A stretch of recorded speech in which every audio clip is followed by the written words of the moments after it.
Oi, gente! Começa agora o programa Virtuosa, uma atração produzida em Belo Horizonte pela paróquia Nossa Senhora Rainha e que quer falar direto ao seu coração de mulher. São temas que você gosta de ouvir e assistir, com certeza, e hoje vai ser muito bom.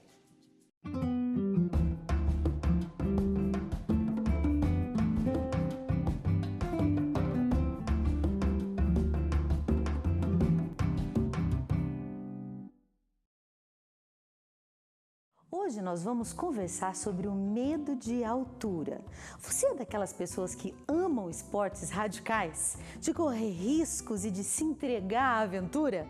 Ou prefere opções mais tranquilas e bem menos perigosas? Para conversar sobre este assunto hoje, nós vamos receber a psicanalista Flaviana Gomes. Então, vem comigo, porque o Virtuosa está no ar e promete!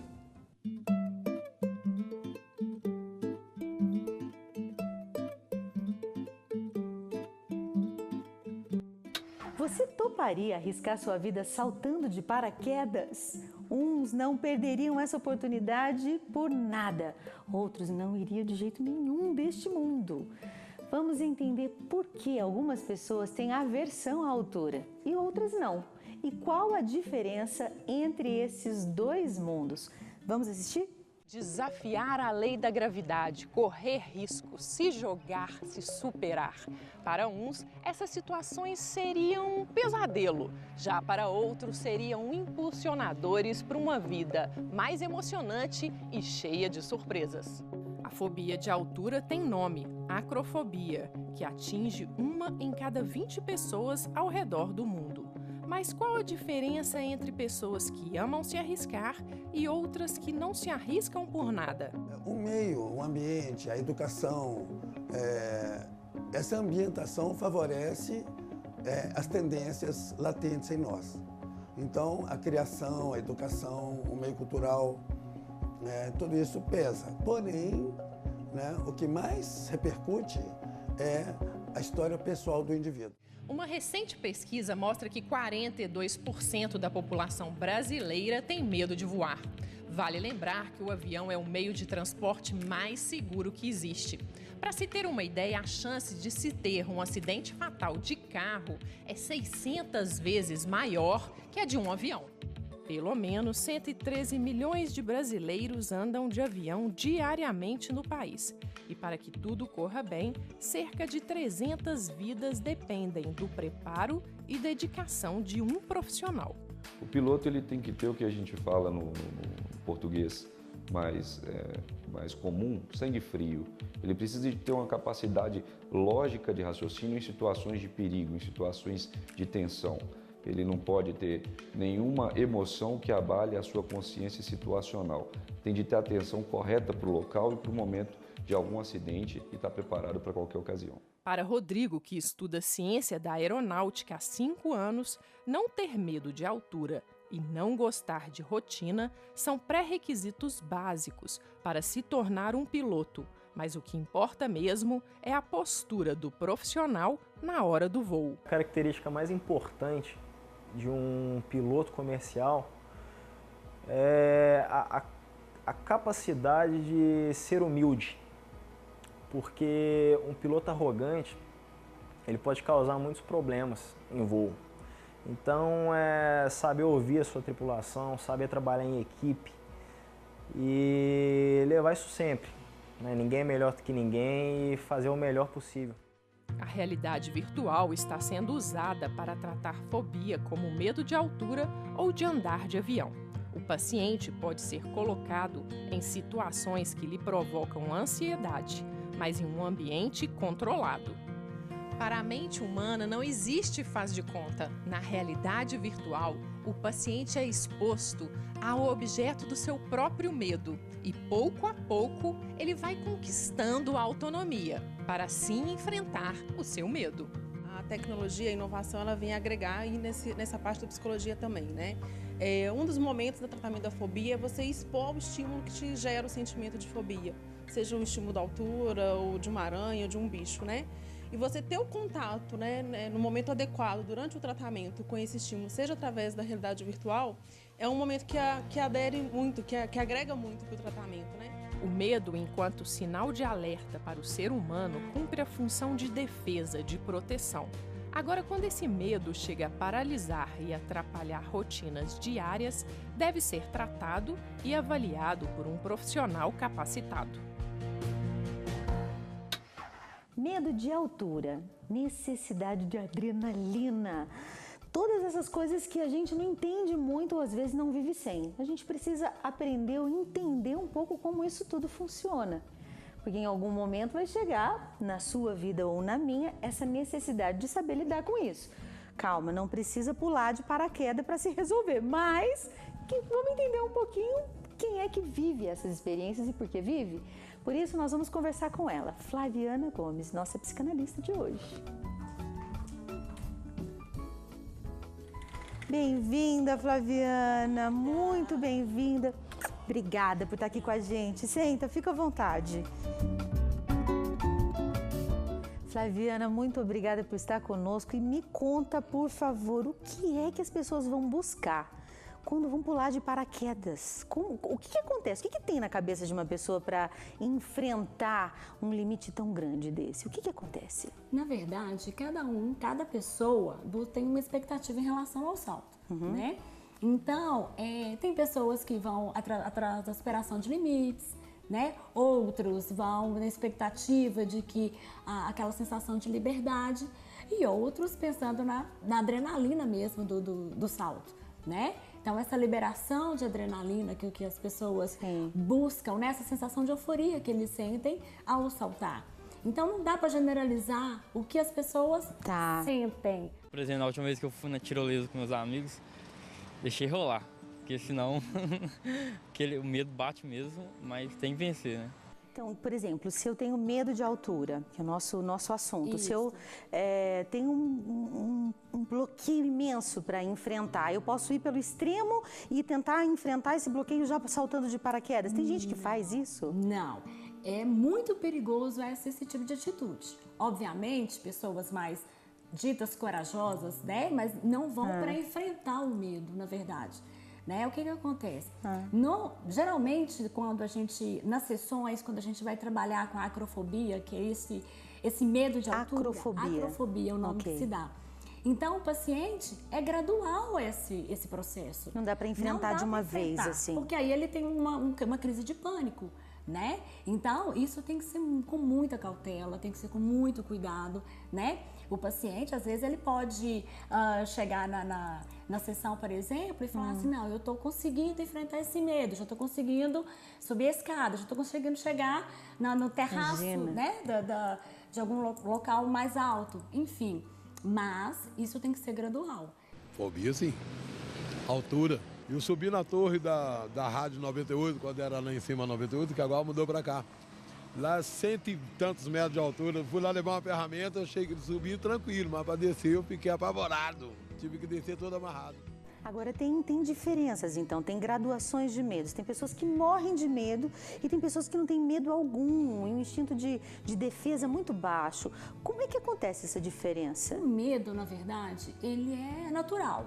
Tá? Nós estamos falando é um instinto de cuidado, de sobrevivência. E até que deixa as pessoas em alerta. Tá. Ou seja, eu preciso temer algo, eu preciso ter medo de alguma coisa para que eu não faça, né?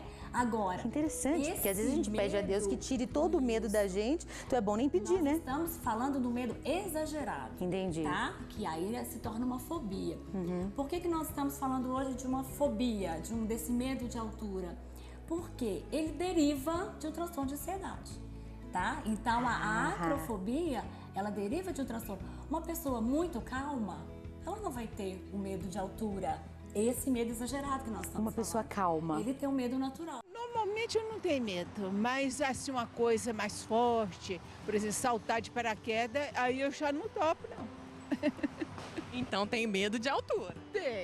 Não, eu tenho medo do perigo, né? A pessoa prudente, ela reconhece os perigos. Eu confesso que eu amo a altura, mas eu não pularia jamais de paraquedas. Eu moro no 24º andar. Meu irmão mais velho, minha segurança, meu suporte de vida não vai até a sacada.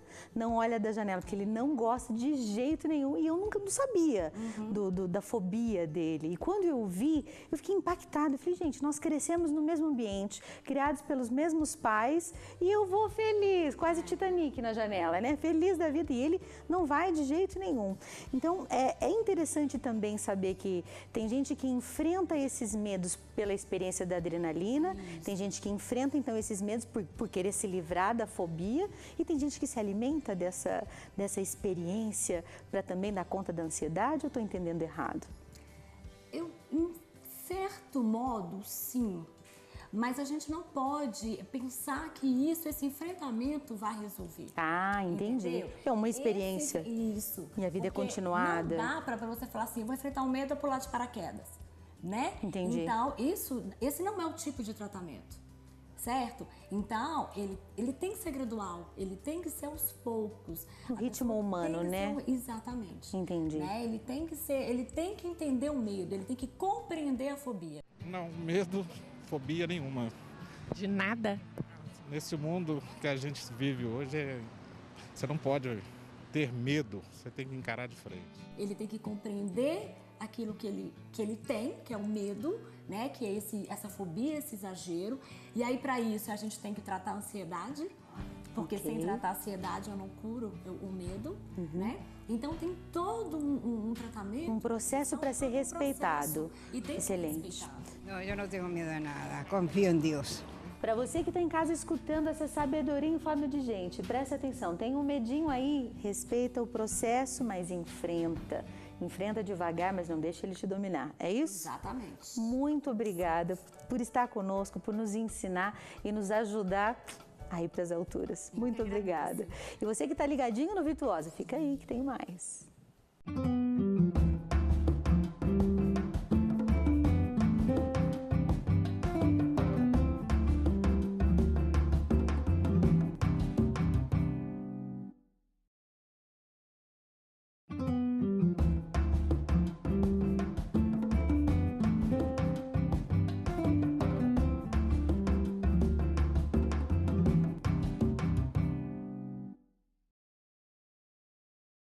Bem-vindo a mais um Homem na Cozinha. Meu nome é Renata Fontes e hoje eu vou receber o cantor católico Tiago Tomé.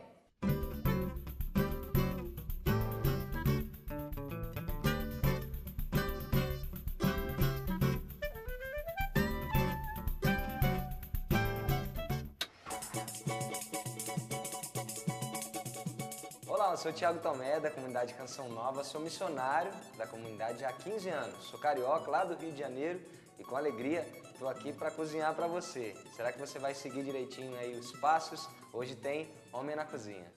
Tiago, que gostoso te ter aqui na cozinha. O que a gente vai preparar hoje? Hoje é almôndega de aveia. É muito fácil, você vai ver que é super prático de começar a fazer. Na verdade, o processo todo é muito simples. Eu já adiantei algumas partes, tá? Vou dizer que já cortei um alho poró aqui, já cortei também a cebola já tá picadinha, a cenoura também já tá ralada, para adiantar o processo. Mas é muito fácil, é muito simples de fazer. Qualquer pessoa, até quem não tem muita experiência na cozinha, como eu, consegue fazer um prato como esse.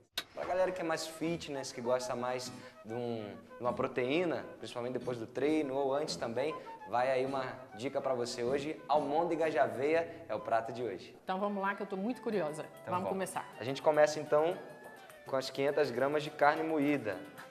Uma carne moída, geralmente a gente indica um patinho, uma carne moída mais magra. Maravilha, depois da carne moída aí, ó, prontinha, já tá aqui no recipiente, a gente começa agora com a nossa cenoura. Então uma cenoura ralada, a gente vai misturar aqui na carne já. Agora a gente coloca cebolinha picada. Só jogar aqui dentro. Inteira. Isso, uma cebola inteira picada. Agora a gente joga as 2 claras de ovo. Então não vai gema nessa receita, tá bom, gente? Só a clara.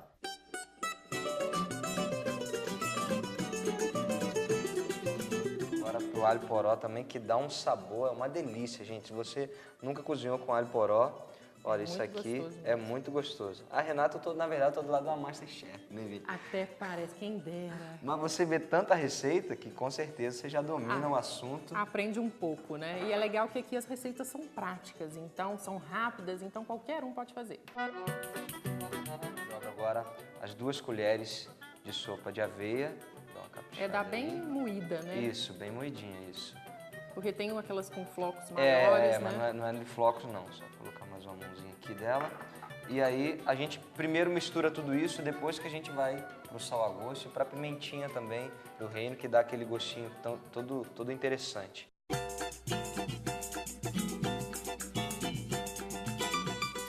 Tiago, quem te ensinou essa receita?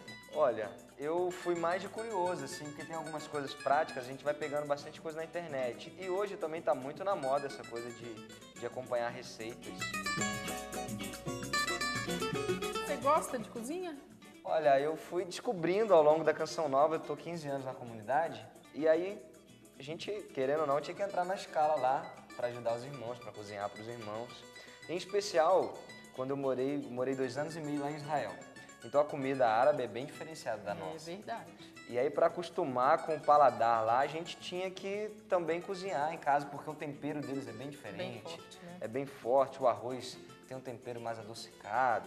Eles não têm muita carne de boi lá, por exemplo, um pedacinho de bife, se a gente for colocar em real hoje, é tipo uns R$70. Muito caro, Muito né? caro. Então, a gente tinha que se virar lá para cozinhar, para ter um pouco do nosso Brasil lá. Então, a gente cozinhar feijão, arroz em casa. E aí, ali também eu fui crescendo. Depois que a gente dá essa mexida boa aqui, para virar almôndega, né, que agora ainda não é, tem a parte do sal a gosto aqui. Eu coloco normalmente umas 3 pitadinhas. E agora a pimentinha, que é só uma pitadinha mesmo, só para dar um brilhinho aqui e fica interessante. Tiago, então mata a minha curiosidade. O que você foi fazer lá em Israel? Bom, na verdade a Canção Nova a gente chama de casa de missão, né? A gente está em vários lugares. A gente tem aqui em BH, a gente tem Canção Nova lá no Rio de Janeiro, que é a minha cidade, em São Paulo. E a gente tem Canção Nova lá em Israel. Então a gente tem uma parceria com os franciscanos, inclusive eu trabalhei na TV lá, que a gente tem um centro multimídia. A gente estava começando em 2007 essa parceria na área de comunicação. Na verdade, foi o tempo da minha vida. Ali eu aprendi muita coisa, conheci uma outra cultura. A gente mora aqui no Ocidente, eu fui lá para o Oriente. É totalmente diferente. É totalmente diferente. Eu fiquei, por exemplo, eu sou muito comunicativo, gosto muito de conversar, mas eu fiquei 6 meses em silêncio lá. Até aprimorar o inglês, até aprender alguma coisa em árabe, porque a gente morava na parte da Palestina, a gente morava em Belém. Mas, sem dúvida nenhuma, eu sou um homem melhor, um cristão melhor. Sou um consagrado melhor devido a essa experiência lá, de onde Jesus foi humano, de onde ele conviveu, de onde ele viveu e de onde ele nos ensinou tanto a amar. Mas é de fato um mistério aquela terra. Renata, agora no meio dessa conversaiada toda, eu quero saber se a apresentadora também entra e põe a mão na massa. Uai, se você me convidar, com certeza. Então, por favor, vamos dividir aqui. Peraí, vamos limpar isso aqui, que aí fica mais legal. Pra você que tá em casa também, ó. Ele tá achando que eu não tenho nem um pouco de dom na cozinha. Ele falou que eu não tenho cara de fazer nada na cozinha. Eu vou mostrar pra ele que eu tenho. Pelo menos uma almôndega, né? Ó. Ó. Vamos pegar isso aqui pra colocar. Vamos aqui, ó. Então eu já untei essa forma aqui, tá, gente? Adiantei, assim como eu mostrei os ingredientes já. E agora vamos, Renata e eu, compor essa bandeja aqui. E depois tem um finalzinho pra ficar mais... Enquanto ele faz uma, eu faço 2, gente. Mulher sempre tem que ser superior, né? Não, até quando é homem na cozinha, tá vendo, gente? Você pediu pra ajudar? Pra ajudar. Tem que ser efetiva, não tem? Sim, perfeito.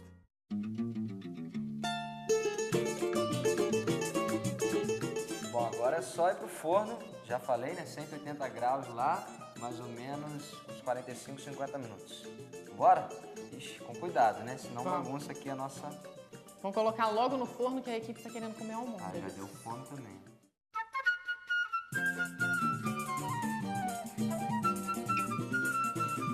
E a parte mais gostosa, lógico, é agora, na hora de experimentar, né, não, Thiago? Com certeza. Vamos ver o que deu aqui. Vamos comer as almôndegas? Vamos embora.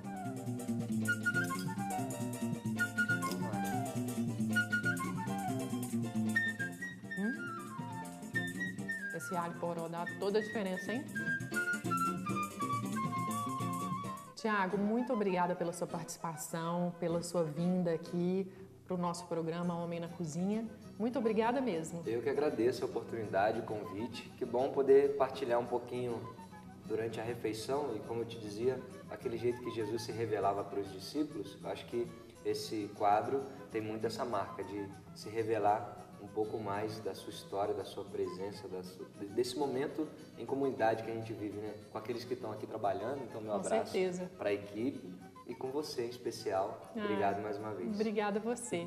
E para você que gostou da receita, ela vai estar lá na nossa página. Vou colocar tudo direitinho para você. E se você também quiser uma nova pessoa aqui, um novo convidado também, pode colocar para a gente que a gente chama. Então, Tiago, muito obrigada. E a gente se encontra no próximo Homem na Cozinha. Medo de altura. Quem não tem? Quem não tem medo de cair? De se quebrar inteiro, de se machucar? E quantas vezes o medo de altura, concretamente falando, não está paralelo ao medo que a gente tem de atingir as alturas do nosso próprio interior, de melhorar de vida, de ir subindo degraus? É porque a matemática cristã ela é invertida. Quanto mais a gente sobe, a gente vai entendendo e experimentando o que é descer, que é relaxar, que é descansar na nossa pequenez. E muitas vezes as alturas que a gente precisa e pode atingir são os lugares mais baixos dentro da gente mesmo, são os lugares mais escondidos, mais secretos. E quando a gente é seguro no que a gente tem de pequeno, a gente enfrenta as coisas grandes da vida com muito mais força, com muito mais coragem. Então me diga, onde você tem medo de dar certo? Onde? Qual é a altura da qual você tem fugido por aí, hein? Nós somos chamados às alturas mesmo, mas é preciso que a gente tenha vontade de chegar lá, bem lá. A altura te espera e nem sempre ela vem vestida daquilo que você encheu de expectativa no decorrer da vida. As alturas da alma têm roupas diferentes. É preciso observar para entender como alcançar.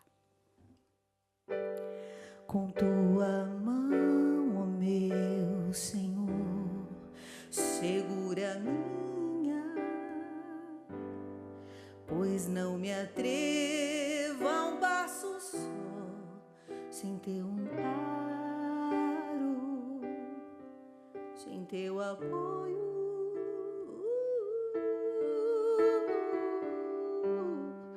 Com tua mão, meu Senhor, segura a minha, pois não me atrevo a um passo só, sem teu amparo, sem teu apoio. Eu não darei, eu só iria fraquejar, eu andaria vacilar, sem tua mão a me sustentar.